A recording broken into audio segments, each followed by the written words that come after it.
দীপশিতা এসব ভোট পাক, কাস্তে হাতুড়ে তারায় ছাপ, বিধানসভায় জয়ী যাক।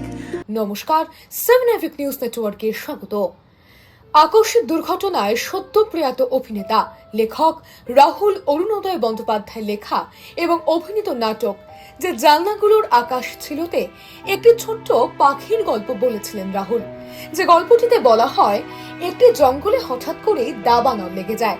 সেই আগুনের হাত থেকে বাঁচতে বাঘ, সিংহ, হাতির মতো বড় বড় প্রাণীরা যখন পালিয়ে যাচ্ছে, সেই সময় সেই ছোট্ট পাখিটিকে দেখা গেল কাছের নদী থেকে সারা শরীর ভিজিয়ে এবং তার ছোট্ট ঠোঁটে যতটুকু জল ধরে ততটুকু নিয়ে সে বারংবার জঙ্গলে ফিরে যাচ্ছে, জল ছিটিয়ে আবার ফিরে যাচ্ছে নদীতে, আবার ভিজছে, জল নিচ্ছে আর জল ছেটাচ্ছে সেই বিশাল দাবানলে।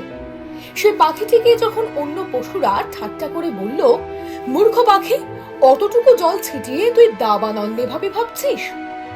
পাখিটি উত্তরে বলল, হয়তো আমার ছেটানো সামান্য জলে আগুন নিভবে না, কিন্তু যেদিন এই ভয়ঙ্কর দাবানলের ইতিহাস রচনা হবে, সেদিন ইতিহাসে লেখা থাকবে, অন্য প্রাণীরা পালিয়ে গেলেও আমি পালাইনি।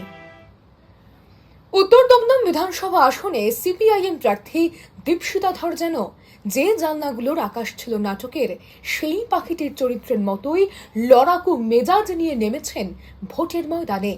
তার কাছে এই লড়াইয়ে জেতার কোনো বিকল্প নেই। আর প্রার্থীর সেই মনোভাব যেন ছড়িয়ে পড়েছে দলের কর্মী সমর্থক দরদীদের মধ্যেও। সবার শরীরের ভাষা বলছে, এ লড়াই জিততেই হবে। আর দীপশিতা সে যেন একদিনই হয়ে উঠেছেন পাড়ার মেয়ে। অক্লান্ত প্রচারের পরেও কর্মী সমর্থকদের ছেড়ে যাচ্ছেন না। রাস্তার ধারে সস্তা হোটেলের চেয়ারে বসে সবার সঙ্গে ভাগ করে খিদে মেটাচ্ছেন অতি সাধারণ চাউমিনে। আর চাউমিন খেতে খেতেই দীপশিতা জানালেন, যদি নির্বাচন কমিশন চায় তাহলেই একমাত্র অবাধ নির্বাচন সম্ভব, কারণ রাজ্যে বিজেপি এবং তৃণমূলের আঁতাত এখন সবার জানা বিষয়। প্রচারে দেখতে পাচ্ছি যে প্রচুর মানুষের ভালোবাসা পাচ্ছে। উত্তর দমদমের মানুষগুলোর জন্য কি বলবেন, কেমন লাগছে উত্তর দমদমের মানুষ? 29 তারিখ কাস্তে তারা চিহ্নে ভোট দিন। আমরা এই ভালো লাগাটার মুহূর্তটা আরো 5টা বছর অ্যাটলিস্ট আমরা লেনদেন করতে চাই, আরো বাড়াতে চাই। আপনার অপমানে দেখা যাচ্ছে ভিডিওর প্রার্থী চন্দ্রিমা ভট্টাচার্য, সেক্ষেত্রে কতটা লড়াই কঠিন মনে? আমরা কোনো ব্যক্তির বিরুদ্ধে লড়ছি না, আমরা আদর্শের বিরুদ্ধে লড়ছি, পলিটিক্সের বিরুদ্ধে লড়ছি। সেখানে যে ব্যক্তি হোক না কেন সেটা আলাদা করে কিছু এফেক্ট করবে না। বাংলার সংস্কৃতি দেখা যাচ্ছে যে কোণঠাসা হয়ে যাচ্ছে দিন দিন, এটা কি কোনো ইচ্ছাকৃত মনে করছেন, কি মনে হয়? যারা বাংলার প্রগতির সংস্কৃতি, সমতার সংস্কৃতি, এগিয়ে যাওয়ার সংস্কৃতির বিরুদ্ধে তারা চেষ্টা করবে। কিন্তু আমরা মনে করি বাংলার সংস্কৃতি অনেক কোষ্ঠী পাথরে যাচাই করে তৈরি করা, সেটাকে এত সহজে পিছিয়ে দেওয়া যাবে না।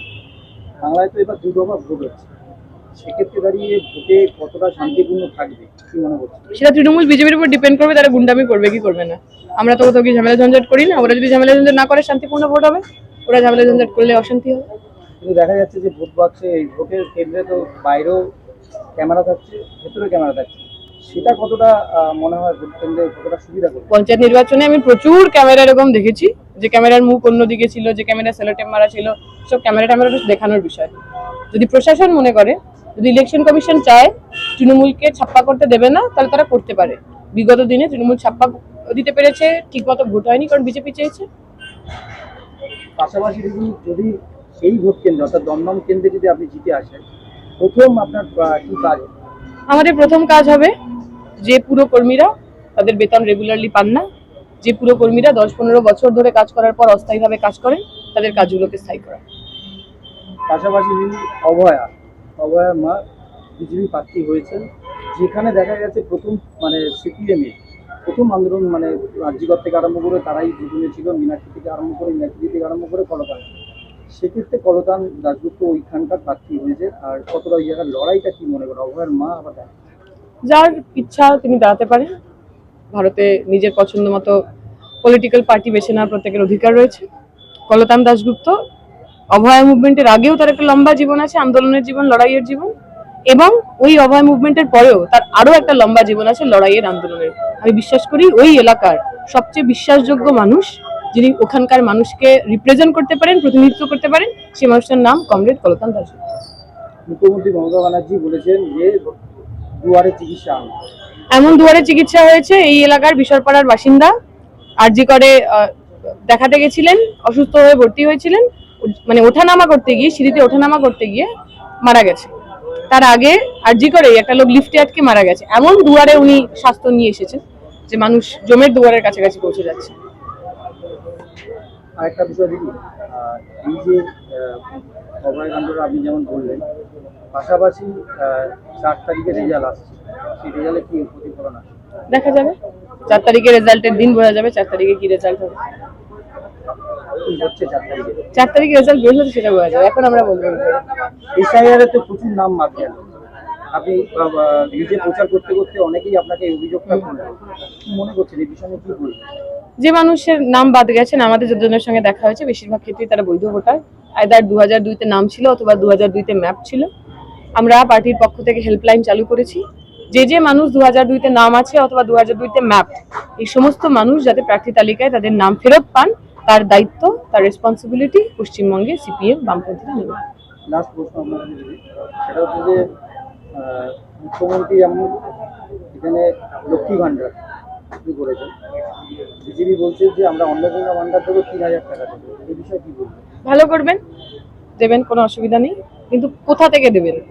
এতদিন ধরে তো বিজেপি চেঁচামেচি করেছে যে পশ্চিমবঙ্গের সরকার এত ধার করেছে বাজার থেকে, যে তার ভাড়ার শূন্য। আমরা সবাই দেওয়ার কথা বলছি, কিন্তু এই ভাড়াটা পূর্ণ হবে কি করে তার কথা বলছি না। আমরা বলছি আমরা সরকারে আসলে প্রতি বছর এসএসসি হবে, প্রতি বছর পিএসসি হবে, আমার ছেলেমেয়েরা যোগ্যতা অনুযায়ী চাকরি করে সরকারকে ট্যাক্স দেবে, সেই সরকারের ট্যাক্সের টাকা থেকে প্রত্যেক নিডি ফ্যামিলিকে তারা যাতে 7,500 টাকা মাসিক ভাবে পান, তার দায়িত্ব আমরা নেব। সেটা হচ্ছে যে আমরা দেখি যে এই আপনাদের বিভিন্ন প্রচারে প্রচুর লোকসংখ্যা, বিভিন্ন জায়গায় যেগুলো দেখা যাচ্ছে যে প্রচুর কর্মী সমর্থকরা রয়েছে, কিন্তু ভোট বাক্সে সেই প্রতিফলনটা হয় না, সেটাই মনে করি। কারণ ভোটের সময় আমি তো বললামই, বিভিন্ন সময় এই এলাকার মানুষের অভিজ্ঞতা, পুরো ভোটে কেউ ভোট দিতে পারেননি, 8টা থেকে মারধর করে লোকজনকে বার করে দেওয়া হয়েছিল। মানুষ ভোট দিতে পারেন না, তাই তার প্রতিফলন দেখেন না, মানুষ ভোট দিতে পারলেই প্রতিফলন দেখেন।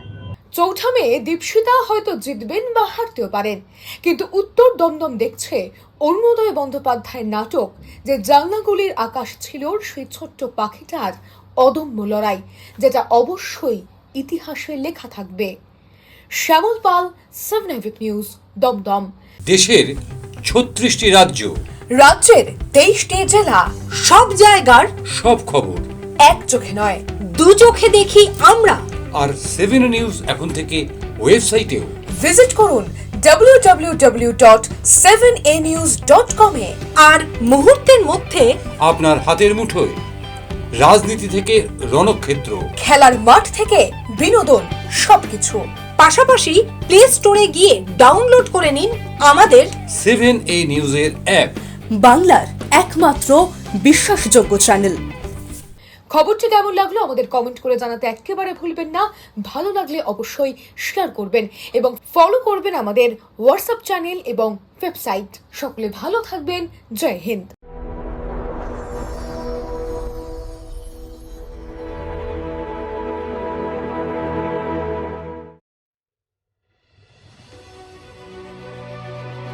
Elegance is never accidental. It is chosen, curated, defined by intention. In a world of excess, true luxury whispers.